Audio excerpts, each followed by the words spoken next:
Capítulo 10. O verdadeiro conhecimento. Em 2016, durante uma conversa com um pastor de aproximadamente meia hora, uma chave girou na minha cabeça e eu passei a fazer várias perguntas para mim mesmo. Uma delas, e talvez a mais importante, foi: por que eu perdi tanto tempo da minha vida estudando e lendo coisas que em meia hora deixaram de fazer sentido? Isso aconteceu porque ele me falou da palavra e a mente humana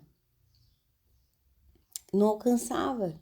Eu poderia ficar estudando teologia pelo resto da minha vida e ainda assim não entenderia o que acabava de ouvir. A palavra saía da boca dele com poder e unção. Quebrou fortalezas em minha mente, abriu meu entendimento, revelou a verdade absoluta no meu espírito. Por que isso aconteceu com tanta eficácia? Porque eu já orava em línguas há um tempo. Quando conversei com ele, tudo o que falou testificou em mim, por causa de uma fé que já estava edificada o suficiente para que eu entendesse que tudo aquilo era a verdade. Os 8 anos que eu estudei foram ismos, entre aspas, sofismas, coisas que foram plantadas na minha mente, filosofias, ideologias da terra. Não sei se você já percebeu, mas geralmente as pessoas que estudaram muito têm dificuldade de escutar outras pessoas por muito tempo, ou mesmo tempo algum. Na maioria das vezes, elas se apoiam no próprio entendimento, estão presas na incredulidade das suas mentes. Não conseguem enxergar além da realidade dos seus olhos naturais, suas mentes intelectualizadas pelo conhecimento da terra. Não sei se isso já aconteceu com você, mas existem pessoas que, por já terem feito um mestrado ou um doutorado, embora falem que utilizam o senso crítico, você percebe que para elas funciona basicamente assim, entre aspas: vamos avaliar a opinião de todos para chegar a um senso comum, fecha aspas. Mas no final, o que ela acredita é na sua própria opinião e cosmovisão. Essa é a falsa humildade.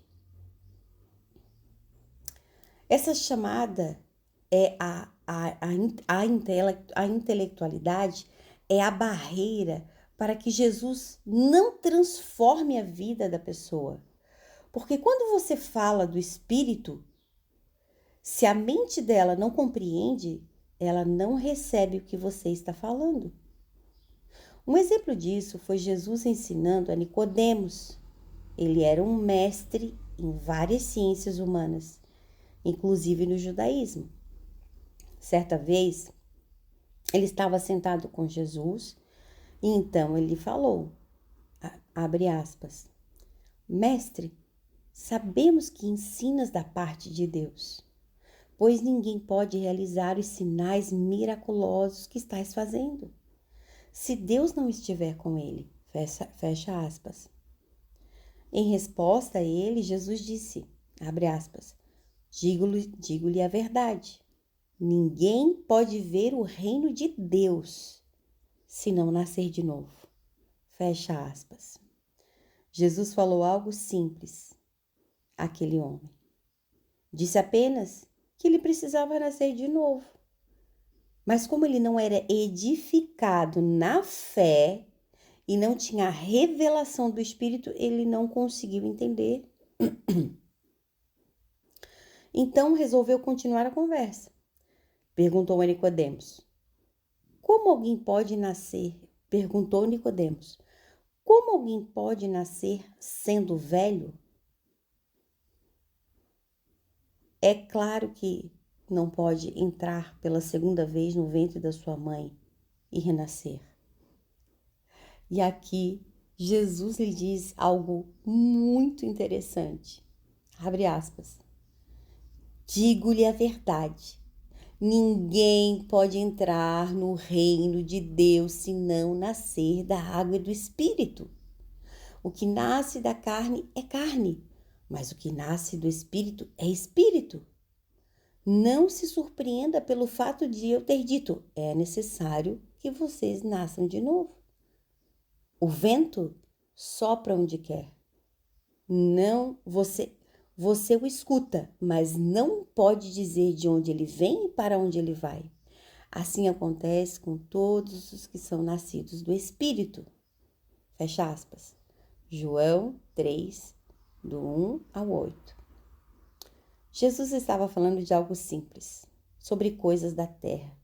E isso quase deu um nó na cabeça de Nicodemos. Imagine se ele falasse das coisas do céu.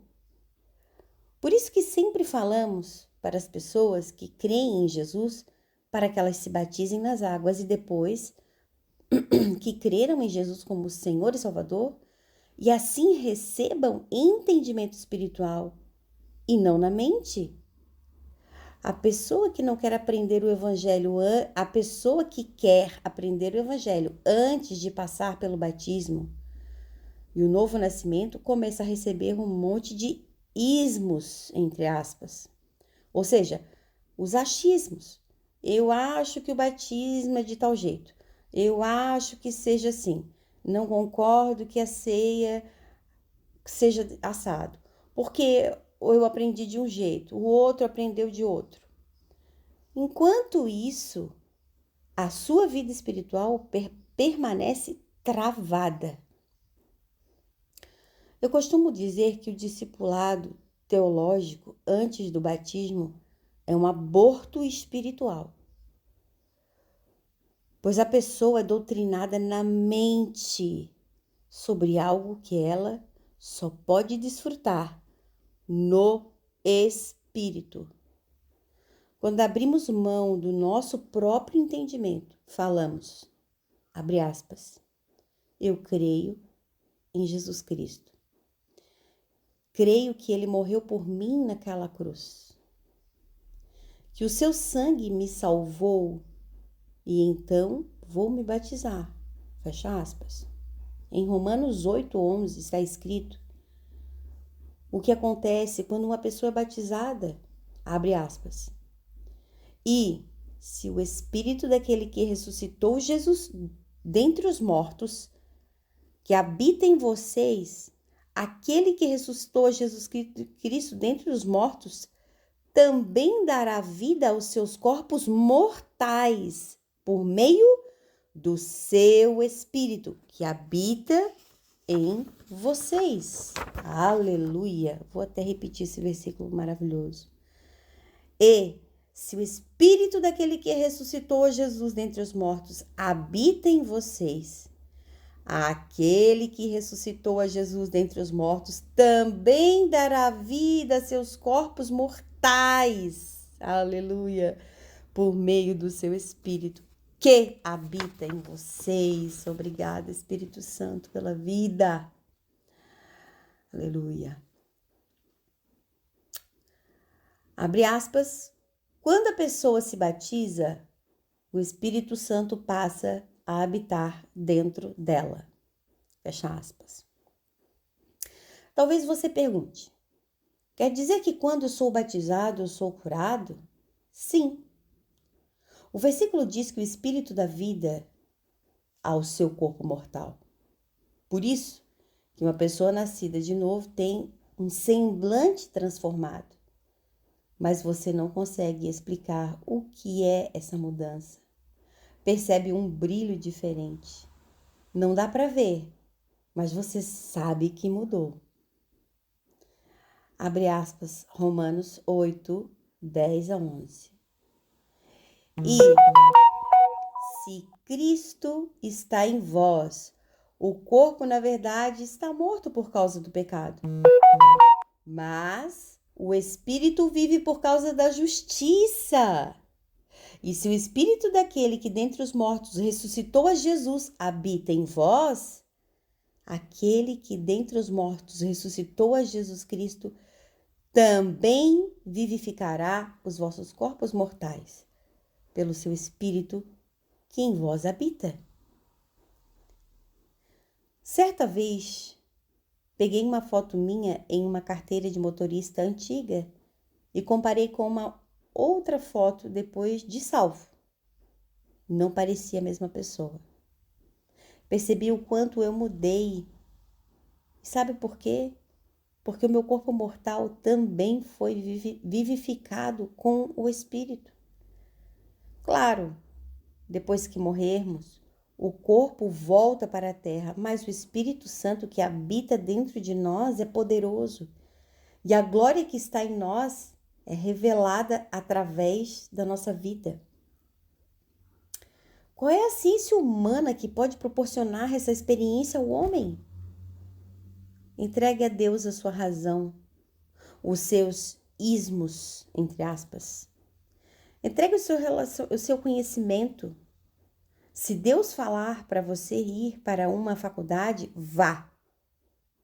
Se Ele falou, Ele garante. Agora você precisa entender que Ele vai te colocar lá dentro por um propósito.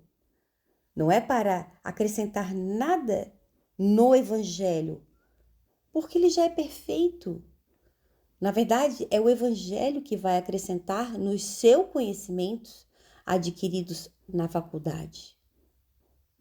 Ore a Deus e tenha convicção de que dentro do plano perfeito dele está incluso o seu curso universitário. Porque, se não estiver, uma coisa eu te garanto, quando você terminar o seu curso e conhecer um pouco mais de Jesus, você vai ver que perdeu o seu tempo.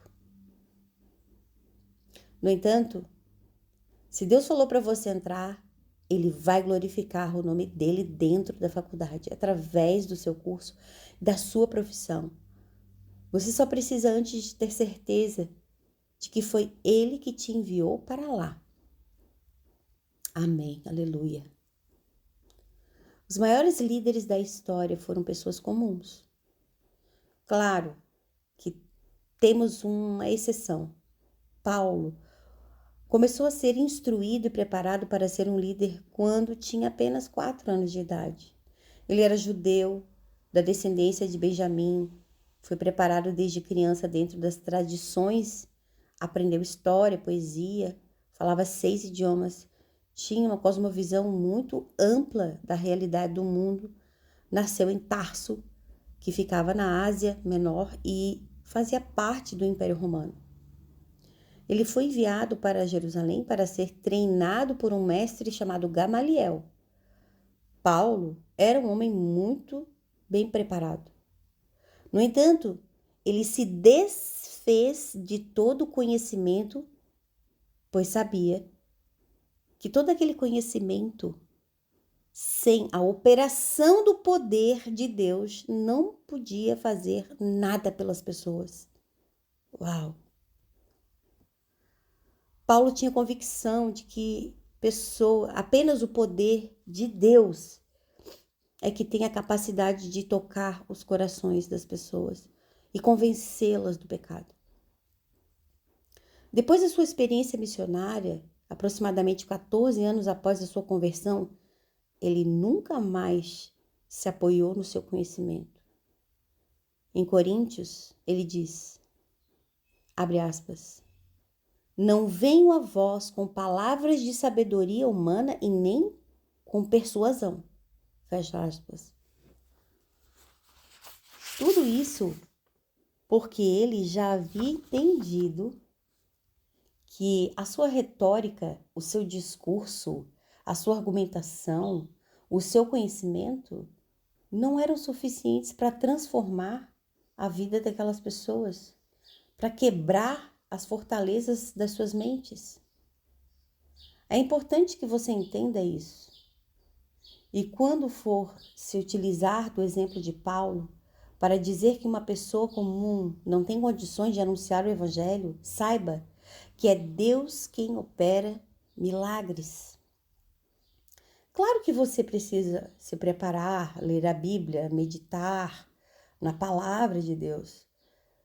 buscar conhecer mais a Deus.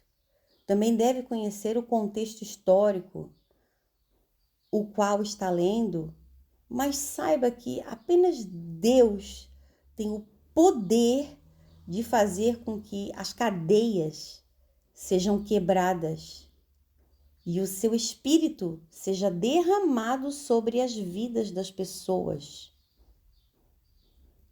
Eu acredito que Deus irá abrir portas de universidades para o seu povo. Ele irá proporcionar a muitos a oportunidade de estudar, fazer uma faculdade, pós-graduação, mestrado, doutorado. E tudo isso como forma de abrir portas para que essas pessoas cheguem a determinados ambientes e tenham autoridade para falar sobre assuntos humanos e também para falar de forma científica sobre a palavra de Deus.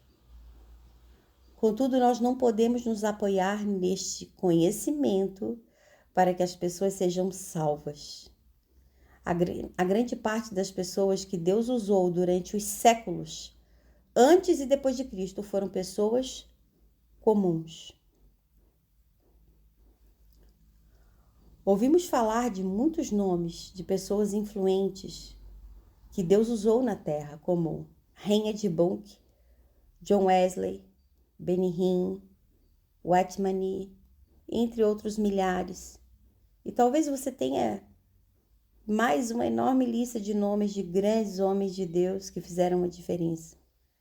Mas você já parou para pensar na quantidade de irmãos na fé que estão hoje em suas casas se relacionando com Deus e que já ganharam milhares de vidas para Jesus? Que estão levando pessoas a ouvir a mensagem de forma poderosa através do testemunho de Cristo na vida deles?